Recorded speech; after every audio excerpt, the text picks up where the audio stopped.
Hello students, and once again welcome back to Gyan Adda.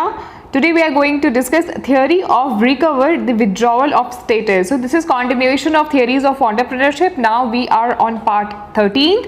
Unit 1 का continuation चल रहा है. इसके पहले already I have uploaded 12 parts of Unit 1 and fourth unit completely हो चुका है, कम्प्लीटली पूरा हो चुका है. प्लेलिस्ट में जाइए ज्ञान अड्डा के, वहाँ पे आपको सारे वीडियोस मिल जाएंगे एंटरप्रेन्योरशिप एंड स्मॉल बिजनेस के ऊपर में.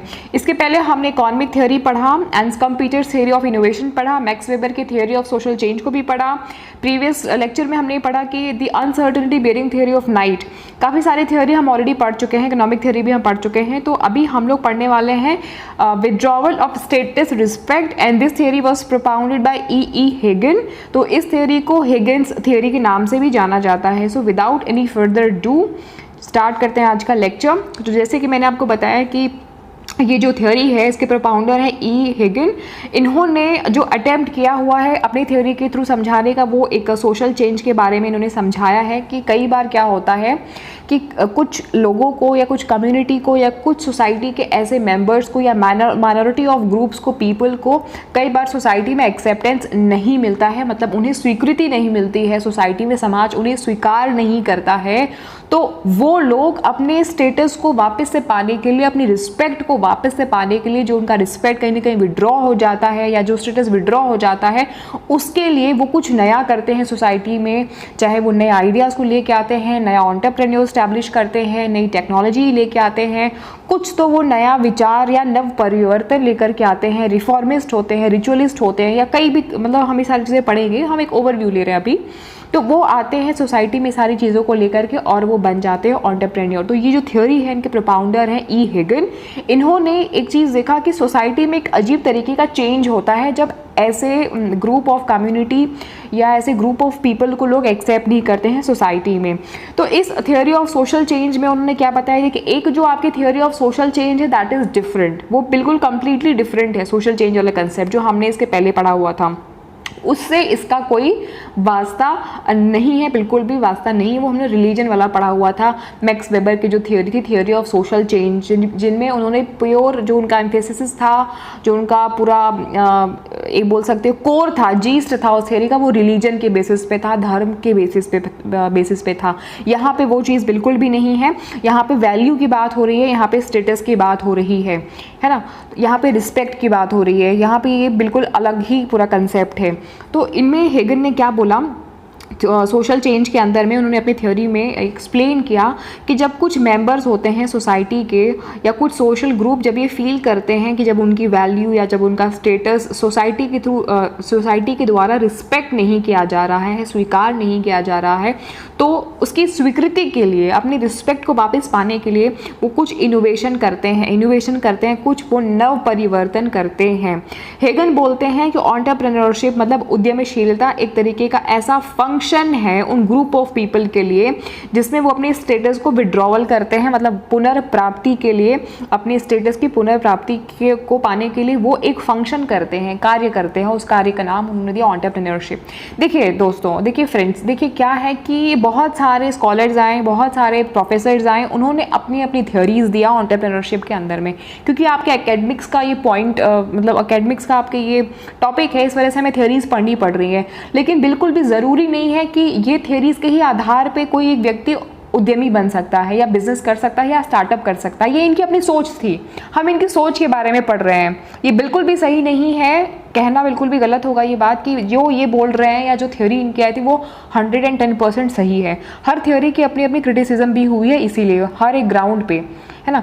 तो क्योंकि हमारे एकेडमिक्स का ये पार्ट है तो हमें पढ़ना पड़ रहा है. तो हेगन ने बोला कि किसी भी एंटरप्रेन्योरशिप का जो फंक्शन होता है वो स्टेटस विड्रॉवल होता है. हालांकि इसकी काफ़ी आलोचना हुई बाद में, बट आगे क्या है इनकी थ्योरी में ये जानते हैं. उन्होंने बोला अपनी थ्योरी में कि अ class which lost its previous Prestige, मतलब ऐसी क्लास, ऐसा वर्ग, ऐसे कम्युनिटी, ऐसे लोग जो अपनी पहली पुरानी पहचान को लॉस्ट कर चुके हैं, मतलब गायब हो गई है या खो चुके हैं, या ऐसे माइनॉरिटी ऑफ ग्रुप जो कि लॉस कर चुके हैं, खो चुके हैं अपनी पहचान को, वो tends to show aggressive entrepreneurial drive. उनके अंदर में एक बहुत ही ज़्यादा अग्रेसिव एंटरप्रेन्योर मतलब उद्यमशीलता को प्राप्त करने का एकदम पागलपन जैसा जुनून ऐसा सवार रहता है, कुछ नया करने का. ताकि सोसाइटी हमें एक्सेप्ट करे, है ना। अभी हम इसका उदाहरण के एग्जाम्पल से भी समझेंगे कि ये क्या चीज़ें हैं। आगे क्या है ये देखते हैं, एक सेकेंड।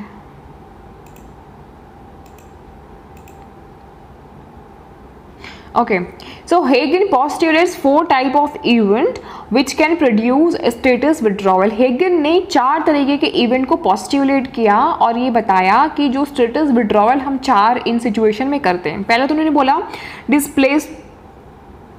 उन्होंने बोला कि displacement of traditional elite group from its previous status by another traditional group by physical force. मतलब कि आप किसी ट्रेडिशनल एलीट ग्रुप का डिस्प्लेसमेंट कर रहे हो, पुनर्स्थापना कर रहे हो, बिल्कुल चेंज कर रहे हो, स्थापना कर दे रहे हो। किससे?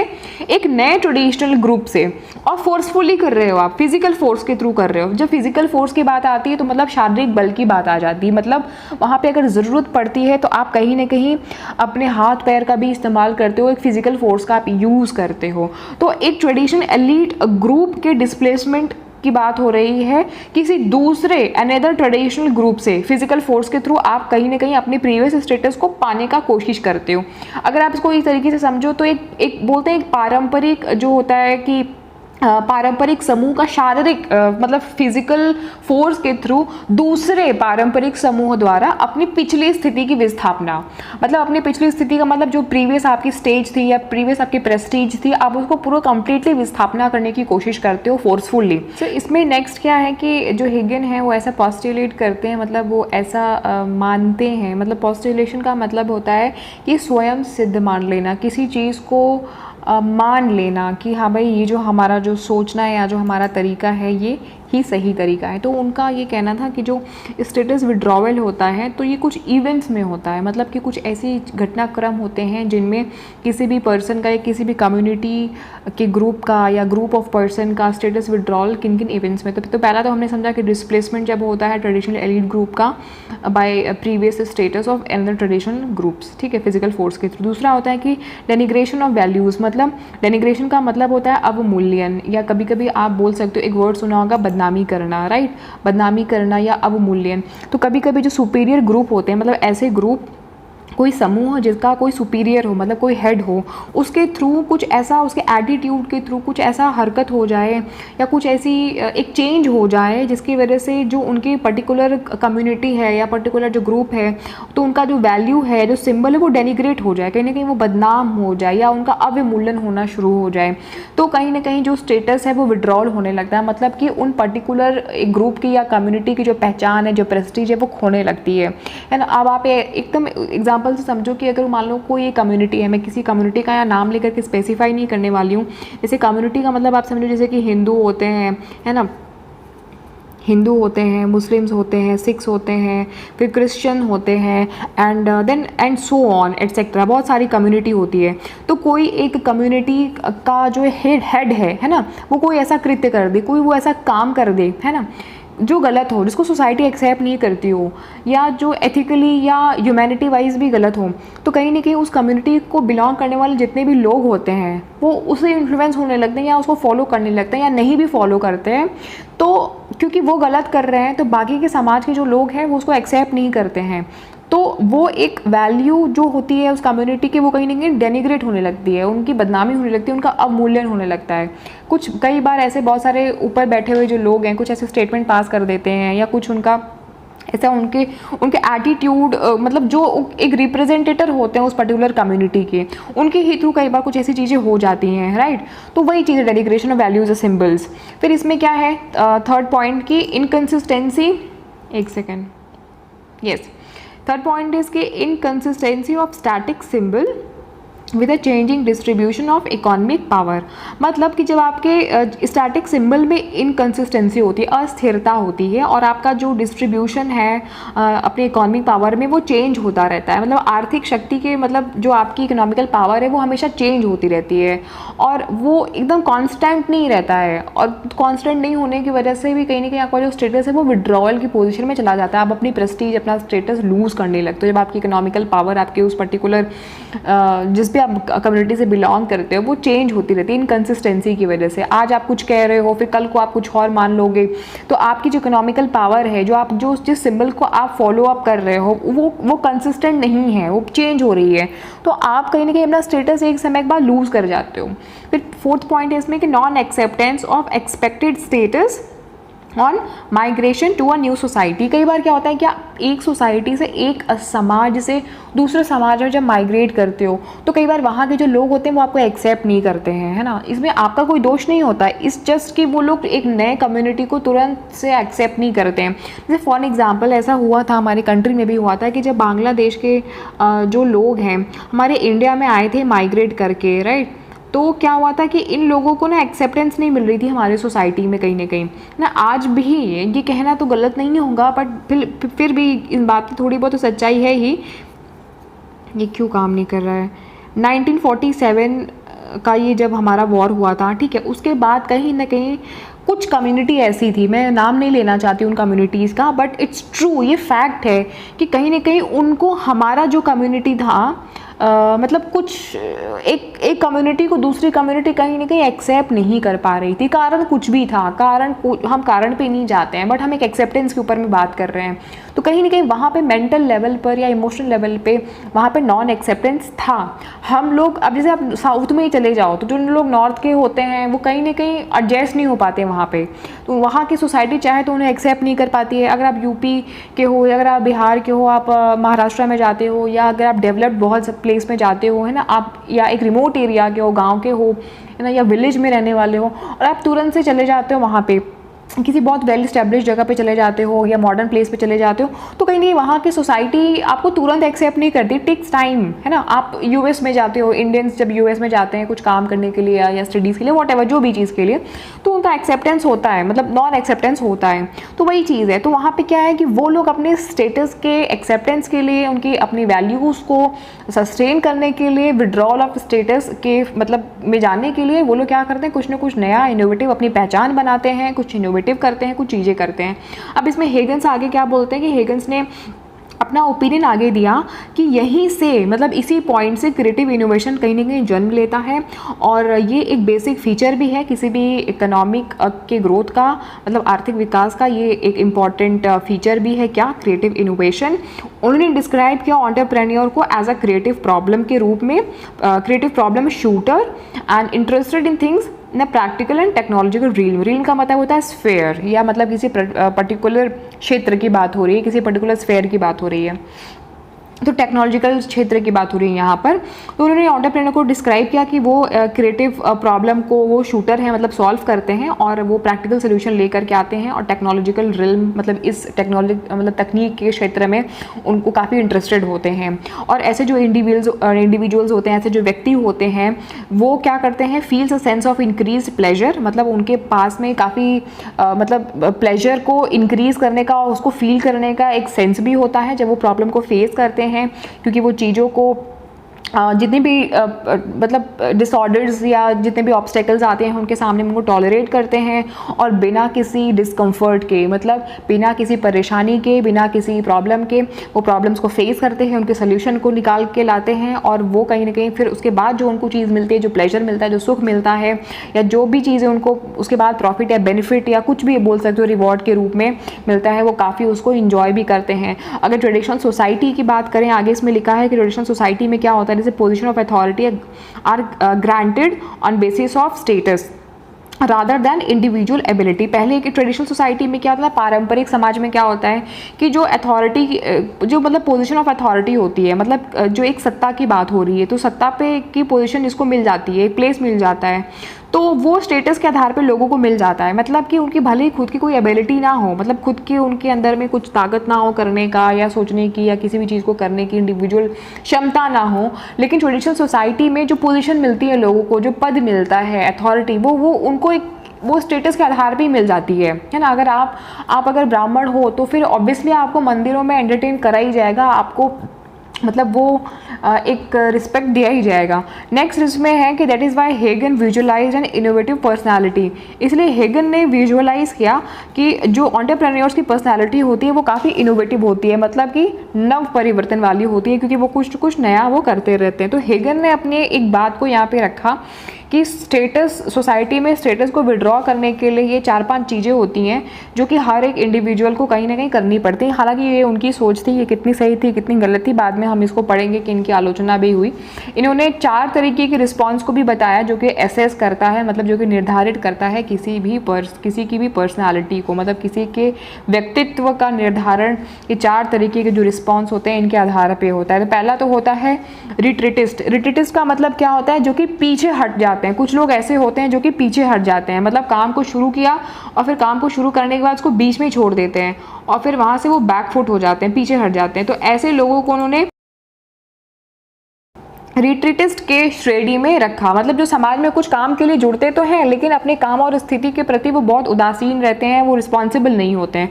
दूसरा उन्होंने बोला कि रिचुअलिस्ट पर्सन। मतलब रिचुअलिस्ट पर्सन की मतलब कि जो किसी एक कॉमन पद्धति को फॉलो करते हैं, मतलब जो किसी एक प्रकार की रक्षात्मक व्यवहार को अपनाते हैं। कोई एक पहले से थॉट चली आ रही है, कोई ट्रेडिशनल वे में कोई चीज़ चली आ रही है तो वो उसी को एक्सेप्ट कर लेते हैं, उसमें वो कोई चेंजेस नहीं लाते हैं और ना तो उनको कोई उम्मीद होती है कोई सुधार की। मतलब वो दूर दूर तक किसी भी सुधार की ना अपेक्षा करते हैं ना आकांक्षा रखते हैं। जो चीज़ें जो ऑर्थोडॉक्स थॉट चली आ रही है सोसाइटी में, जो एक पुरानी पद्धति चली आ रही है रिचुअलिस्टिक वे में, उसी को वो फॉलो करते हैं। तीसरा उन्होंने बताया कि कुछ ऐसे व्यक्ति होते हैं जो रिफॉर्मिस्ट भी होते हैं, मतलब कि जो सुधार के क्षेत्र में कुछ कार्य करते हैं या सुधारक जिनको बोलते हैं। अब जो सुधारक होते हैं वो कुछ सुधार करने के लिए कई बार उनको रेबेलियन व्यू भी अपनाना पड़ता है, मतलब विद्रोह करना पड़ता है, बगावत करनी पड़ती है सोसाइटी में कुछ नया एस्टैब्लिशमेंट के लिए। इसलिए उन्होंने यहाँ पे क्या बोला, one who foments a rebellion.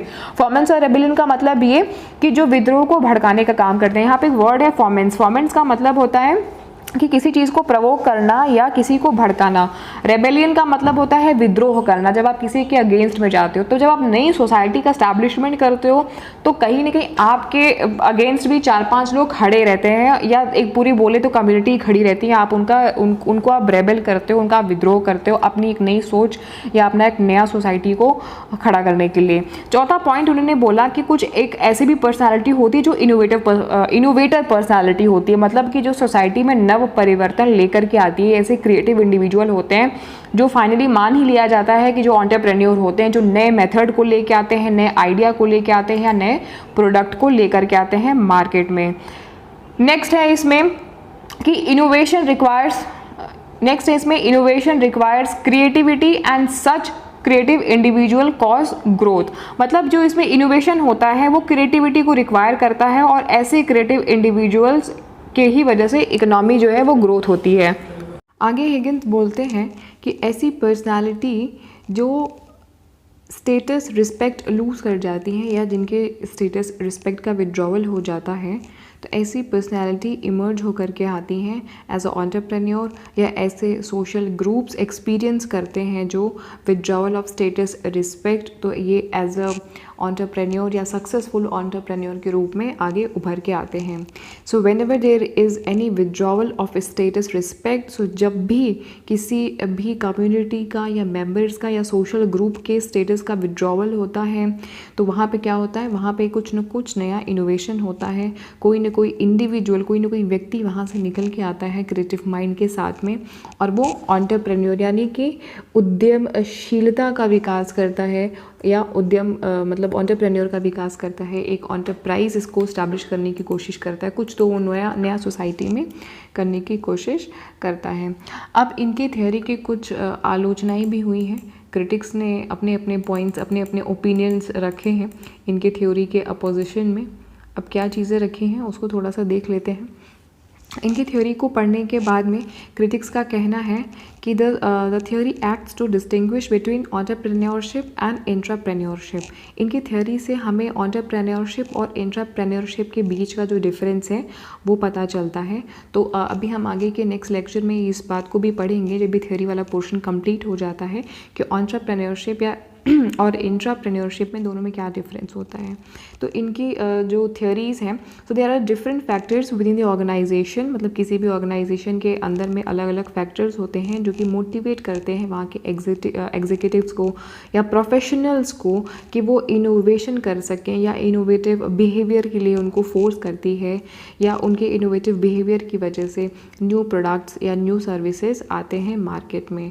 तो ये सिर्फ ज़रूरी नहीं है कि किसी का जो स्टेटस है जब वो विड्रॉवल होता है सिर्फ तभी मार्केट में न्यू प्रोडक्ट्स आते हैं, न्यू सर्विसेज आती हैं, या लोगों के अंदर में, कम्युनिटी के अंदर में, या किसी इंडिविजुअल के अंदर में इनोवेटिव बिहेवियर डेवलप होता है। सो एक्चुअली वो गवर्न नहीं होते हैं स्टेटस विड्रॉवल से। मतलब कि किसी की स्टेटस का विड्रॉवल अगर होता है तो उससे हम ये नहीं बोल सकते कि तभी कोई व्यक्ति जो है मार्केट में आता है एक इनोवेशन के साथ में, नई क्रिएटिव आइडिया के साथ में, राइट। आगे वो बोलते हैं कि उनकी जो थ्योरी है वो सजेस्ट करती है सिर्फ कुछ ऐसे सोशल स्टैंडिंग पॉइंट पर ही कन्फाइंड है जहाँ पर सिर्फ उन्होंने अपनी पूरी थ्योरी में उनके ही ऊपर में एम्फेसाइज़ किया है जो अपना स्टेटस कहीं ना कहीं लूज़ कर जाते हैं, और वो अपने स्टेटस को वापस से रीगेन करने के लिए अपनी एंटरप्रेन्योरल पर्सनालिटी को डेवलप करते हैं। तो वो कहीं ना कहीं रिट्रीटिस्ट फेज़ में ही होते हैं मैक्सिमम। और रिट्रीटिस्ट फेज़ कौन सा फेज़ था?